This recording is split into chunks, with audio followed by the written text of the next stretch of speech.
I just, Ooh. okay. All right, welcome to our presentation. Our topic was emotional disturbance. This is our SPED 330 project, and we are the Fab Four. And if you want to go ahead and go to the next slide, Megan. First off is our statement of purpose. So during this presentation, we will define emotional and behavioral disabilities, also known as EBDs, according to the criteria outlined in IDEA 2004. We will state the prevalence of EBDs in the classroom. We will identify and explain the types, characteristics, and causes of EBDs. And lastly, we will discuss 4 main strategies teachers can use to effectively teach their students with EBDs.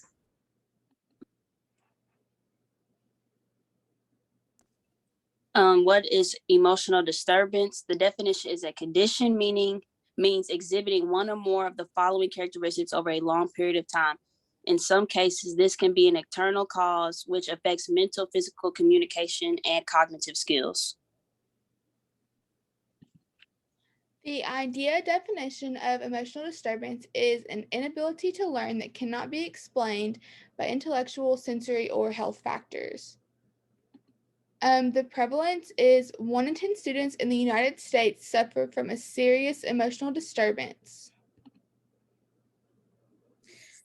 So the types of EBD are anxiety disorders, bipolar disorders, conduct disorders, eating disorders, obsessive compulsive disorder, also known as OCD, psychotic disorders, for an umbrella term, just like schizophrenia or hallucinations. And so just kind of, sorry, Ashley. Oh, no, okay, okay, sorry. Well, we can do on and off. So like you do one, I do one. Okay. Okay, so just to go in more depth of the types of EBD, the first one is psychotic disorder, and psychotic disorders are severe mental disorders that cause abnormal thinking and receptions. They can affect one's mind and cause a person to lose touch with reality or make irrational decisions. Some of the main symptoms are delusions and hallucinations. Sorry, I'm stuttering. One of the ones that was stated before was obsessive compulsive disorder, or OCD. The definition of obsessive compulsive disorder is excessive thoughts that lead to repetitive or obsessive behavior. As far as treatment, there is treatment. However, treatment cannot cure the illness. It just kind of aids the symptoms. And the symptoms are people can have fears of germs or need to rearrange objects in a specific manner. Symptoms can vary, but gradually increase over time. Next, we have anxiety disorder, and the definition is a type of mental health condition. If a person has an anxiety disorder, they may respond to certain outside experience or situations. Like, for example, I know sometimes people have like social anxiety. So if they get around a bigger group of people, sometimes they can feel overwhelmed or like, and a lot of times people with anxiety, you can never tell because anxiety is more like an internal type of feeling. Like some people can, like their heart can start racing, they get sweaty palms, or they're constantly overthinking. And some of the causes can be genetics, memories of public humiliation, limited socialization, and history of being bullied. And there is treatment, and it can be prescribed to you as a medication.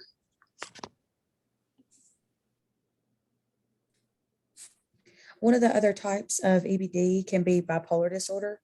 By definition, bipolar is a mental health condition that causes extreme mood swings that include emotional highs and lows. In some instances, people who are diagnosed might feel helpless or lose interest in activities. Next, we have conduct disorder. Conduct disorder is a type of disorder, and it's when a child has an antisocial behavior. He or she may disregard basic social standards and rules, or he or she may be like irresponsible. So I don't know, like to kind of relate it to something like Criminal Minds, like if you see kids who like act out or they just do things that are like uncalled for. So like just doing behaviors that a normal child wouldn't do, basically.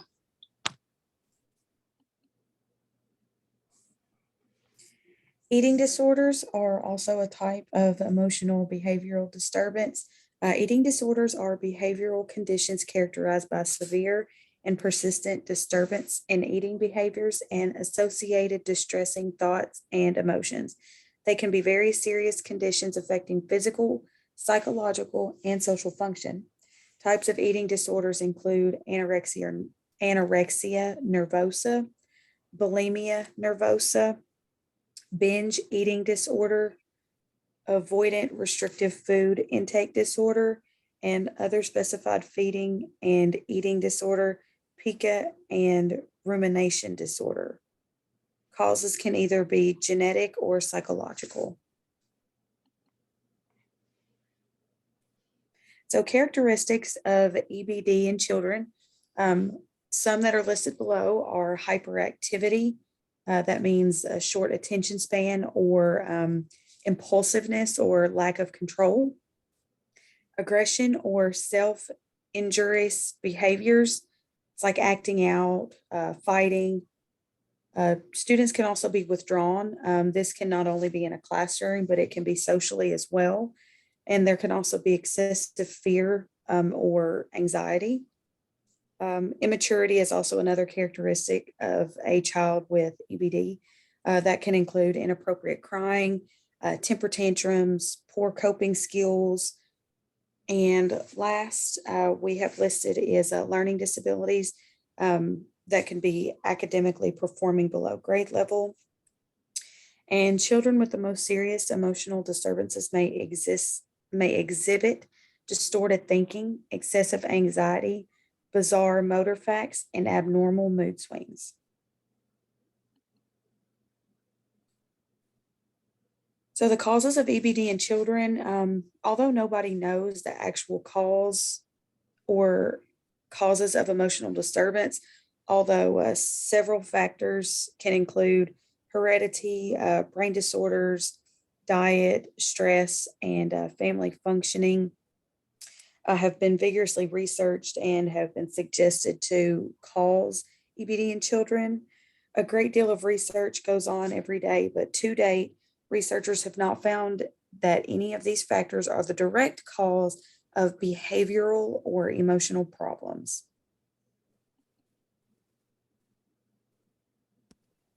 Causes continue. Children who are diagnosed with emotional disturbance can have a tendency to display inappropriate behavior or feelings in response to normal situations. For example, like let's say like a kid falls down and breaks their leg, and like another child is laughing at them. Like that is a response to that's an inappropriate response to like a normal situation. Also, they can be inclined to develop negative physical symptoms or fears related to personal or school problems. All right, and now we are going to discuss 4 main strategies to effectively teach students with EBDs. The first to the third strategies are going to be ones that teachers can use immediately on their own initiative in their classrooms, so more typical of what you see of a tier 1 kind of structure. And then our fourth one is a strategy that is brought in to involve resources from outside the classroom. And an important factor that applies to all of these strategies is the importance of the human touch. Building a trusting relationship with students who have EBDs in your classroom through showing genuine concern for their academic performance and well-being is crucial to any of these 4 strategies being effective. All right, so our first strategy is going to be to identify the specifics of the problem behavior and the conditions that prompt and reinforce it. So recommendations for acting out this strategy in your classroom includes concretely describing the behavior problem and its effect on learning, observing and recording the frequency and context of the problem behavior. For this one, you're going to want to observe and record information about that persistent problem behavior in different settings and activities. So that could be during solitary time, group work, unstructured peer interactions. And you're going to look at the frequency, and these 2 things together are going to help you notice some patterns. You're also going to want to describe the misbehavior in concrete terms. And some things to consider when you are observing and describing these misbehaviors or behaviors is you're going to want to make sure that the behavior does not reflect a cultural difference. You're going to ask yourself if the student has the academic or behavioral skills necessary to meet those expectations. For example, students with skill deficits may be exhibiting behavior problems to help them avoid or escape tasks that are difficult for them. And you're also going to want to ask if the behavior could reflect episodic stress or trauma. For example, it could be a temporary reaction to a difficult event like the death or illness of a family member. And then that third recommendation is identify what prompts and reinforces the problem behavior. You have three main categories for common environmental triggers. The first of which is going to be curricular variables, so tasks that are too easy, hard, boring, or unstructured. You have social triggers, which could be small or large group settings or the presence of particular classmates or teachers. And lastly, you're going to have the setting variable. So it could be when this misbehavior occurs. Is it during a certain time of the day or week? Are there distractions at home or in class? Physical states that are impacting the student? For example, are they fatigued? Are they ill? Are they hungry? All these things are going to be ones that you look at when you are using this first strategy. And for our second strategy, we have modify the classroom learning environment to decrease problem behavior. Steps for acting out or enforcing this strategy is first to revisit, repractice, and reinforce classroom behavior expectations. Teachers should actively teach expectations for appropriate student behavior and corresponding classroom routines to students at the beginning of the year, but they should also revisit them regularly, showing them clearly what to do and what not to do. Examples of this include arriving at and leaving the classroom, distributing materials and turning in assignments, requesting help from the teacher, transitions, what you should do if there's an interruption in the routine, like a fire drill, or if you have a substitute, as well as working independently and in groups. For this second point, we have modify the classroom environment to encourage instructional momentum. And this is recommended that teachers also reconsider the arrangement of the classroom to promote a smooth rhythm and traffic flow, just to help avoid areas getting congested or going unsupervised. And then if you have students who have an EBD, think about where their desks are. Some teachers have found success with putting students closer to the front of the classroom near their desk or out of areas where there is a lot of traffic and distraction, just to allow students to focus better or to have greater access to the teacher and work materials. And then the third recommendation for strategy 2 is to adapt or vary instructional strategies to increase opportunities for academic success and engagement. So questions that you can ask as a teacher might be, do I schedule the most academically demanding activities during the times of the day when they're most engaged? Is the length and pacing of my lessons suited to my students' developmental abilities? Younger students tend to have an attention span of about 10 to 15 minutes, whereas you can gradually increase that as they get older. So maybe your lessons are a little too long. And you can also ask if you offer your students choices in how they participate in learning activities. All these things together, when teachers understand the behavioral hotspots in their classroom in terms of timing, setting, and instructional activities, they can proactively develop class-wide and individual student strategies, like a change in instructional groupings, a seating plan, or the order or pace of instruction to reduce the contribution these classroom factors have on students with problem behaviors. For our third strategy, we have teach and reinforce new skills to increase appropriate behavior and preserve a positive classroom climate. So the first way you can act that out is identify where the student needs explicit instruction for appropriate behavior. You can teach skills by providing examples, practice, and feedback. For this one, you can teach them how to gain attention from the teacher or their peers appropriately and respectfully. You can teach them how to share, communicate, cooperate, and problem solve in group settings. You can also teach them how to self-manage. So a good idea for this might be using a checklist of questions to guide them For example, you could print it out and on there you could have a checklist that says, did I get started on time? Am I following directions? Am I working quietly on my assignment? Did I ask for help the right way?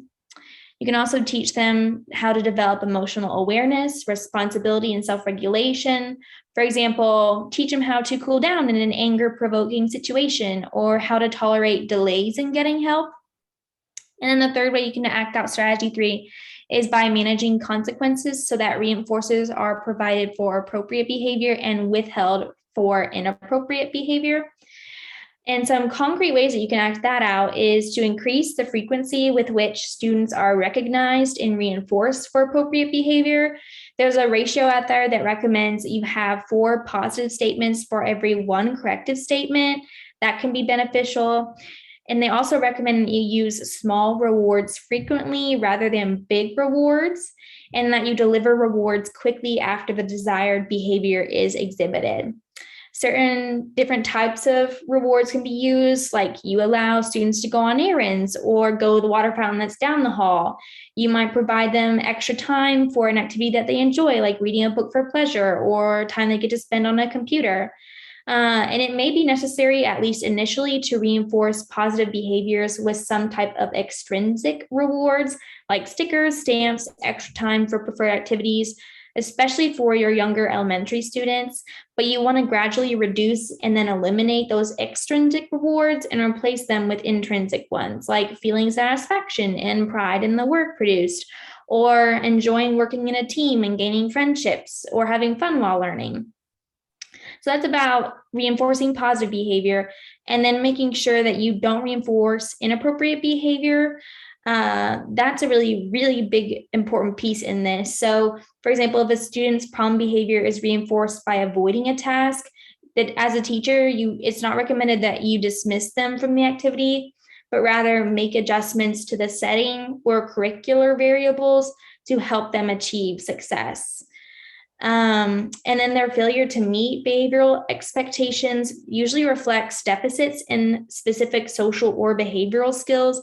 And just like you would with explicit instruction can help students with academic deficits, explicit instruction can help students learn the positive behaviors and skills they are expected to exhibit at school, which you may not initially think of, like, do I need to explicitly step-by-step guide a student through how you would act in these scenarios?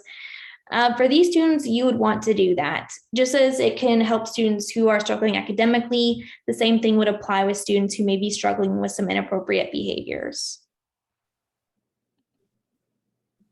And then lastly, we have our 4th strategy, and this is going to be one that the teacher can ask colleagues and peers and other faculty for help in all the strategies, but this one is especially going to focus on teamwork in the school system. So this one is drawing on relationships with professional colleagues and students as families for continued guidance and support. So concrete ways you can carry this out is collaborating with other teachers. You can also build collaborative partnerships with school, district, and community behavior experts who can consult with teachers when problems are serious enough to warrant help from outside the classroom. Those first 2 points encourage teachers to reach out to colleagues in the school, such as other classroom teachers, special educators, the school psychologists, or administrators, to help meet the behavioral needs of their students. And when behavior problems warrant the services of behavioral or mental health professionals, it's really recommended that teachers play an active role in ensuring that the services address the classroom behavior issues directly, especially since these students are going to be spending most of their day in the classroom, except for some. It's important that you are aware of the planning process since you will be the one enforcing them in the classroom on the day-to-day. And then C, or the third one, we have encouraged parents and other family members to participate as active partners in teaching and reinforcing behavior. Similarly, by engaging family members, teachers can better understand their students' behavior issues and develop allies in intervening both at school and at home to help students succeed. So this is one that you may not think of initially or at first, but building a strong, trusting relationship with a parent of a student who is disrupting the learning process can be challenging, particularly when there are racial and cultural differences. Some parents distrust school personnel as a result of their own negative memories and experiences with schools. Others have limited English language and educational experiences, while others may spend a lot of their efforts in meeting basic economic needs.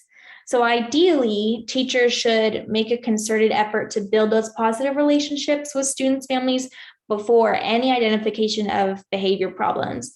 So suggestions for that would include sharing academic and behavioral expectations of students at the beginning of the school year, sending positive emails or notes home, providing a parent signature log with the child's homework assignments, communicating regularly by phone, and inviting parents to participate in school functions, celebrations, and parent conferences, so that when a student's behavior problems emerge, if they do, teachers can approach parents as partners by encouraging them to apply the classroom's behavioral rules and expectations at home, and also asking for the ideas on ways to correct their child's behavior.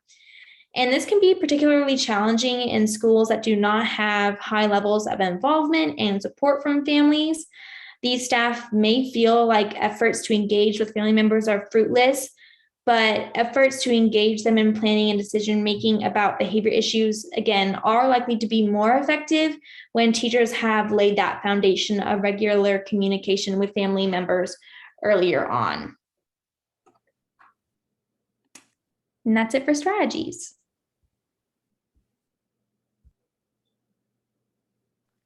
So as educators, it's important, like, okay, let me get my words together. Sorry, y'all. So as educators, it's important that we try to include inclusivity into our classrooms, and also try to make students who do have emotional disturbance feel welcome, and let them know like they're not fighting that battle by themselves, and also coming, like Claire said, coming up with different strategies to incorporate into our classroom. And yeah.